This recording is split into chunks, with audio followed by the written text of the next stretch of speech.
sigue la comunión con nuestros hermanos en Cristo. Y ambas están firmemente entretejidas. El compañerismo con Dios y el compañerismo entre sí. Empezamos una nueva serie de mensajes titulada La comunión más dulce sobre esta tierra. Acompáñenos. Le invito a buscar la primera epístola de Juan. Está al final de la Biblia, casi llegando al libro de Apocalipsis. Primera de Juan, capítulo 1. Vamos a estudiar este libro. No es un libro muy grande, solo tiene 5 capítulos y vamos a disfrutarlos. El título de nuestro estudio es La comunión más dulce sobre esta tierra, porque el tema de Primera de Juan es la comunión. Juan escribió 5 libros de la Biblia. Él escribió el Evangelio según San Juan, y el propósito de dicho Evangelio es convencer a los pecadores, es decir, traernos a la fe en Cristo. Luego él escribió el libro de Apocalipsis, y el propósito de este es consolar a los santos, para ayudarnos a entender los tiempos en los cuales vivimos, y para darnos esperanza acerca de la segunda venida del Señor Jesús. Pero después él escribió estas epístolas maravillosas, y fueron escritas para confirmar a los santos. Así que le damos gracias a Dios por estas epístolas, que tienen como tema las palabras conocer o saber, y comunión y vida. Por favor, lea conmigo. Voy a leer los primeros 4 versículos. El apóstol Juan dice: lo que era desde el principio, lo que hemos oído y lo que hemos visto con nuestros ojos, lo que hemos contemplado y palparon nuestras manos tocante al verbo de vida. Subraye la frase verbo de vida, porque la vida fue manifestada. Subraye la palabra vida, y la hemos visto y testificamos y os anunciamos la vida eterna, la cual estaba con el Padre y se nos manifestó. Lo que hemos visto y oído, esto os anunciamos, para que también vosotros tengáis comunión con nosotros. Subraye la palabra comunión. Y nuestra comunión verdaderamente es con el Padre y con su Hijo Jesucristo. Estas cosas os escribimos para que vuestro gozo sea cumplido. Subraye la palabra gozo. ¿Qué es esta comunión? Este compañerismo maravilloso. Es una comunión que obtenemos a través de la vida que poseemos en el Señor Jesucristo. Ahora bien, no todos en esta congregación y no todos los que me escuchan por radio o televisión tienen vida. Usted dirá: si no tengo vida, ¿cómo le estoy escuchando? Es porque usted puede estar existiendo y no poseer vida. Pablo escribió acerca de una mujer no creyente en Primera de Timoteo: la que se entrega a los placeres viviendo está muerta. Muertos aunque viven, muertos en vida. Esa es la razón por la que Jesús dijo en Juan capítulo 10, versículo 10: he venido para que tengan vida y para que la tengan en abundancia. Él hablaba con personas cuyos corazones latían, su sangre fluía por sus venas. Con todo, Jesús les dijo que no tenían vida, sino solo existencia. Una ostra tiene existencia, pero no vida. Ciertamente no como lo consideramos hoy, la vida que está llena y libre en el Señor Jesucristo. Y para poder llegar a vivir esta vida y disfrutar esta vida que es abundante y libre, el apóstol Juan nos dice 3 cosas en estos 4 versículos que hemos leído. Y en primer lugar, él nos dice que existe un hecho establecido. Anótelo, un hecho establecido. Por favor, nótelo en el versículo 1, mírelo. Lo que era desde el principio, lo que hemos oído, lo que hemos visto con nuestros ojos, lo que hemos contemplado y palparon nuestras manos tocante al verbo de vida. Mas el diablo siempre quiere confundir las cosas, distorsionar y negar las cosas. Y claro, la verdad más grande es la verdad acerca del Señor Jesucristo. Por ello, el diablo, desde que el Señor Jesucristo estuvo aquí en la tierra, incluso antes de que viniera, ha tratado de confundir a las personas acerca de quién el Señor Jesús es, era y siempre será. Así que Juan empieza estableciendo quién es Jesús. Y recuerde que estamos hablando que esta vida es un hecho establecido. Él está diciendo aquí que Jesús es, anótelo, Jesús es un hecho eterno. Jesús es un hecho eterno. Leamos por favor, lo que era desde el principio. Él es el Cristo de las eternidades. Y Juan ya había escrito en su Evangelio en Juan 1:1, en el principio era el Verbo, en el principio era el Verbo. Antes que todo empezara a existir, Jesús estaba allí. Ese es el nombre de Dios para Jesús, el Verbo. En el principio era el Verbo y el Verbo era con Dios y el Verbo era Dios. A Jesús se le llama el Verbo de Dios en Apocalipsis capítulo 19, versículo 13. Habla de Jesús en toda su gloria y dice, estaba vestido de una ropa teñida en sangre y su nombre es el Verbo de Dios. Eso es interesante, ¿verdad? A Jesús se le llama el Verbo aquí. Vemos en 1 de Juan 1:1 que se le llama el Verbo de vida. Ahora, el Verbo de Dios. ¿Qué es un verbo? Un verbo es una palabra, pues la expresión de un pensamiento invisible o una idea. Jesús es la expresión visible del Dios invisible. Jesús articula a Dios. Él es el primer verbo de Dios. Él estaba allí en el principio era el verbo.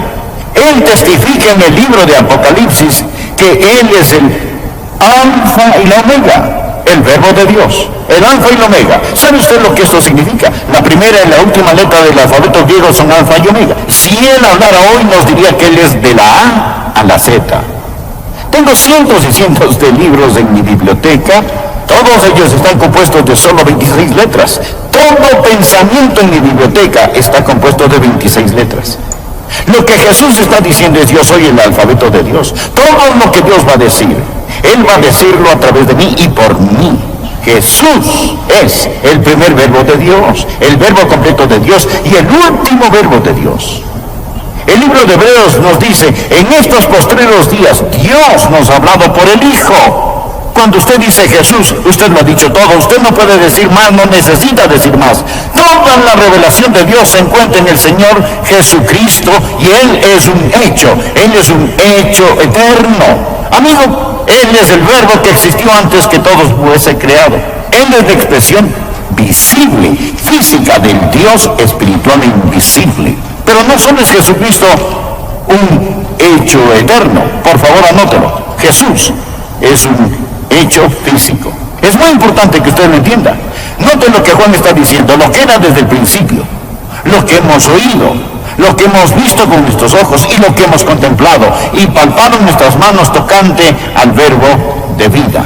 Juan dice que él no era un fantasma, ni era una aparición. Él dijo que tenemos la evidencia audible. Nosotros lo oímos. Si hubieran tenido grabadoras en aquellos días, usted hubiera podido grabar la voz del Señor Jesús. Y no solo existe la evidencia audible, sino también la evidencia física. Juan dice, lo hemos visto, lo hemos contemplado. Juan usa la palabra teimi, es la palabra de donde tomamos la palabra teatro. Esta significa observar cuidadosamente. Juan dice, yo estuve con él por 3 años, yo lo vi. No solo existe la evidencia audible y la evidencia visible, pero también existe la evidencia física. Él dijo, nosotros lo palpamos, nosotros lo tocamos. Él está hablando de un hecho establecido. Deseo decirle algo más. No solo Él es un hecho eterno, y no solo Él es un hecho físico, sino que deseo mencionar algo más acerca de Él. Él es un hecho espiritual. Pero, ¿qué quiere decir con eso? Bien, mire lo que Juan está diciendo. Lo que era desde el principio, el hecho eterno. Lo que hemos oído, lo que hemos visto con nuestros ojos, lo que hemos contemplado y palpado en nuestras manos tocante el verbo de vida, el hecho físico. Porque la vida fue manifestada y la hemos visto y testificamos y os anunciamos la vida eterna. Espere un minuto, estas otras personas no lo han visto, ¿correcto? Juan dice, yo voy a decirle lo que he visto para que usted crea. Yo nunca he visto a Jesús, ni le he oído. Yo nunca he tocado a Jesús con mis manos, pero creo en Él porque Jesucristo también es un hecho espiritual. Él no está ahora aquí en cuerpo físico, más el Espíritu Santo de Dios lo revela. Y tal como Juan lo oyó, ahora la fe se convierte en los oídos del alma. Como Juan lo vio, ahora la fe se convierte en los ojos del alma. Como Juan lo palpó, ahora la fe se convierte en las manos del alma. Podemos conocerle por medio del Espíritu.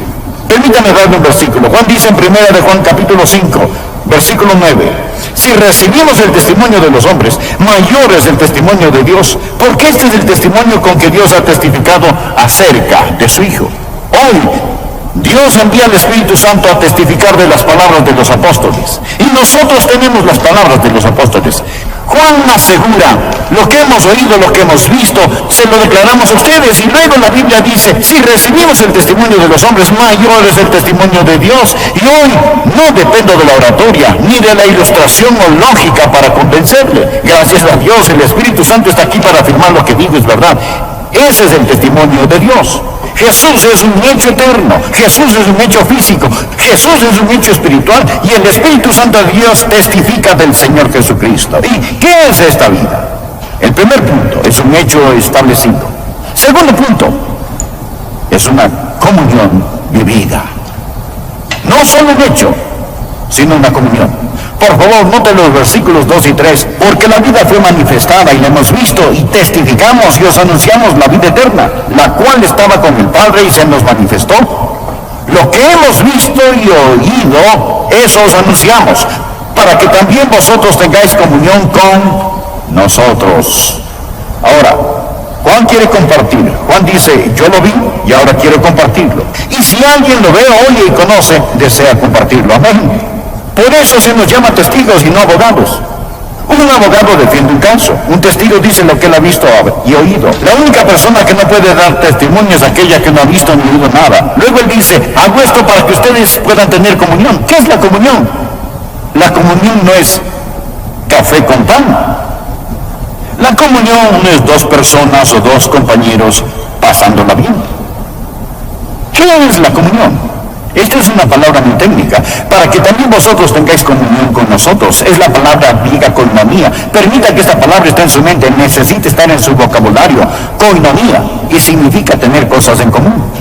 Es decir, este Jesús, este hecho establecido, y debido a este hecho establecido, existe una comunión que se vive. Podemos tener comunión los unos con los otros. Literalmente significa tener algo en común. Ahora observe con quién tenemos comunión.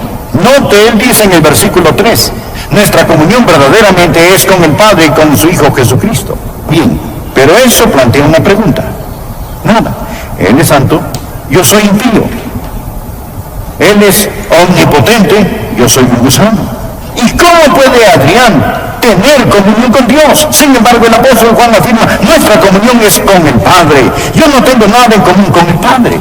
Bien, leamos los versículos 5 y 6. Este es el mensaje que hemos oído de Él y os anunciamos. Dios es luz y no hay ninguna tinieblas en Él. Si decimos que tenemos comunión con Él y andamos en tinieblas, mentimos y no practicamos la verdad, estamos en tinieblas. Él está en la luz. Existe un gran abismo entre nosotros y Dios. Entonces, ¿cómo puedo tener comunión con Dios omnipotente? Así es como este Dios, que sabe que existe un abismo entre Adrián y él, y entre usted y él, envió al Señor Jesucristo a tomar algo que tenemos en común, la carne humana. Jesús se convirtió en un hombre, sin nunca desechar su deidad, pero ahora Él toma la forma humana, y nosotros empezamos a tener semejanza, llegamos a ser uno.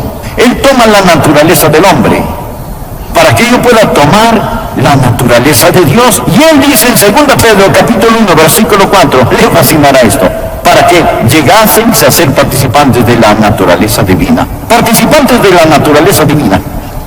Esa palabra participantes, traducida en Pedro, es exactamente la misma palabra que se traduce comunión aquí en 1 de Juan. Poseemos la comunión de la naturaleza divina. Verá, Jesús se hizo hombre, llegando a ser como yo, para que yo llegue a ser como Él. Él tomó la naturaleza del hombre para que pudiésemos tomar la naturaleza de Dios. Así poseo comunión con Dios a través del Señor Jesucristo. Es decir, un gusano como yo, puedo caminar, hablar y tener comunión con Él, y puedo cantar, vengo al jardín solo, cuando el rocío aún está sobre las rosas, y la voz que mis oídos escucha es el Hijo de Dios que se revela, y Él camina y habla conmigo y me dice que soy suyo. Esa es la comunión, la koinonia. que tenemos con Él por la encarnación. Por ello, Juan afirma, miren, Él es un hombre, Él es un hombre. Nosotros lo vimos, lo palpamos, lo escuchamos. Tomó la naturaleza del hombre para que podamos tomar la naturaleza de Dios. Y hemos llegado a ser partícipes de la naturaleza divina. Y entonces, no solo tenemos comunión con Dios, sino como el día sigue a la noche, nosotros debemos tener comunión los unos con los otros, porque cuando yo nazco de Dios y usted nace de Dios, la misma naturaleza que está en Adrián está en usted, y el Jesús en mí va a amar al Jesús en usted. Poseemos la misma naturaleza, nacemos del mismo vientre, del vientre de la gracia, y eso es tan importante. Esa es la razón por la cual la Biblia lo llama en Filipenses 1:5 la coinonía del Evangelio o la comunión del Evangelio. Y en Filipenses 2:1 se le llama coinonía o la comunión del Espíritu. Así que, escuche, esta comunión es un hecho establecido. Es una comunión vivida. Y ahora este es el tercer punto. Es un gozo disfrutado. Por favor, leamos el versículo 4. Y estas cosas os escribimos para que vuestro gozo sea cumplido. No existe mayor gozo que conocernos unos a otros en el Señor Jesucristo.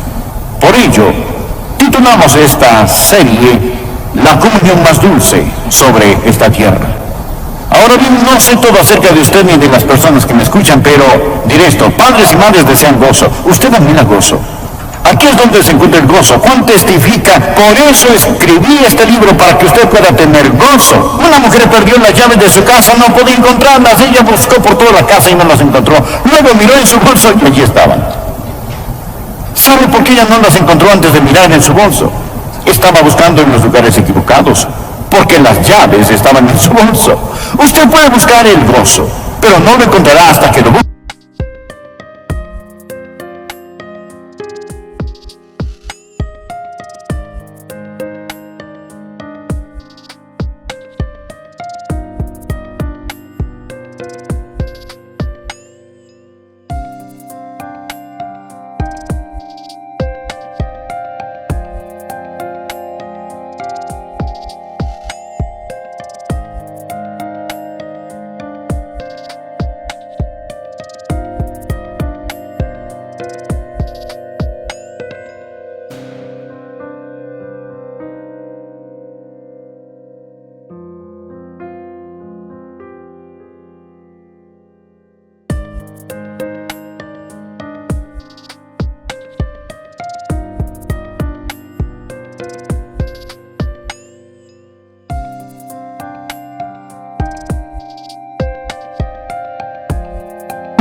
En el Señor Jesucristo. El gozo es el derivado de la comunión con Dios y la comunión con la familia. El Salmo 16, versículo 11 dice: me mostrarás la senda de la vida, en tu presencia y plenitud de gozo, y delicias a tu diestra para siempre. Sabe, el pecado promete gozo, pero nunca lo da. Muchos de ustedes quizá tienen cientos de canales de televisión que entran a su casa. Nosotros tenemos más entretenimiento, amigo, solo y verdadero gozo en el Señor Jesucristo. No estoy diciendo que usted no puede ser un no creyente y que no pueda por un tiempo estar contento. No hablamos de la felicidad, hablamos de gozo. La felicidad depende de las circunstancias, el gozo depende del Señor. La Biblia dice: regocijaos en el Señor. Si usted persigue la felicidad, es prisionero de las circunstancias, porque si estas cambian, usted no estará alegre. Pero Jesús nunca cambia. La felicidad es cosmética, es externa. El gozo es carácter, es interno. La felicidad solo suple sus necesidades superficiales, pero el gozo las más profundas. Por ello, la felicidad es como un termómetro, registra las condiciones. El gozo es el termostato que controla las condiciones. La felicidad se evapora en una crisis. El gozo muchas veces se intensifica en una crisis. La felicidad es maravillosa, mas permítame decirle algo, amigo. La felicidad llega a su plenitud cuando se mezcla con el gozo, cuando usted conoce el gozo del Señor. Y lo que Juan está diciendo es: permítame hablarle acerca de esta vida. Esta vida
viene de Dios, es real, es un hecho establecido y resulta en una comunión de vida. Hay una coinonía, tenemos la comunión con Dios y la comunión los unos con los otros, y también existe una plenitud de gozo. Poseemos gozo inefable y glorioso.